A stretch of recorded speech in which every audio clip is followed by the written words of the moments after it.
पास earthing की जो resistance है वो कितनी होनी चाहिए। तो ये जो है स्टैंडर्ड्स यानी IEEE NFPA NEC स्टैंडर्ड जो है उसके मुताबिक जो आप लोगों के पास लाइट इंडस्ट्रियल फैसिलिटीज़ है ना, रेजिडेंशियल इंस्टॉलेशन वगैरह ऐसे छोटे जो प्रोजेक्ट्स है या जो बहुत ज़्यादा क्रिटिकल नहीं है, ठीक है, तो उसकी अगर आपके पास 5 ओहम या इससे लेस है रेजिस्टेंस की वैल्यू तो एक्सेप्टेबल है, ठीक है। और इसके अलावा जो आप लोगों के पास पावर प्लांट या सबस्टेशन वगैरह हो गए तो उसमें आप लोगों के पास 1 ओहम या इससे कम आनी चाहिए, तभी एक्सेप्टेबल है अर्थिंग की रेजिस्टेंस टैग, ठीक है। अच्छा, इसको किस चीज़ से नापते हैं, वो है मेगर अर्थ टेस्टर। ये देखो ये आप लोगों के पास मेगर अर्थ रजिस्टर है, ठीक हो गया। और उसके अलावा ये देखो एक टेस्ट रिपोर्ट है जो कि उसकी है सबस्टेशन की। तो ये देखो रेजिस्टेंस वैल्यू कितनी है, 0.37 0.43, मतलब जितनी भी वैल्यू है सारी 1 से कम है। तो ये यहाँ पे लिखा हुआ note all tested location was found less than 1 ohm, तो ये एक्सेप्टेबल है, ठीक है।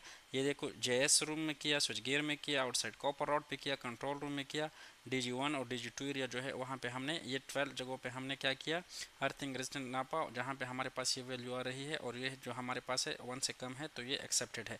अच्छा, अगर किसी जगह पे वैल्यू ज़्यादा आ रही है तो उसका हम क्या करते हैं, उसका उसमें जो है हम और रॉड जो है कॉपर रॉड जो होते हैं वो ऐड करते हैं और उसकी वजह से उसकी रेजिस्टेंस कम हो जाती है।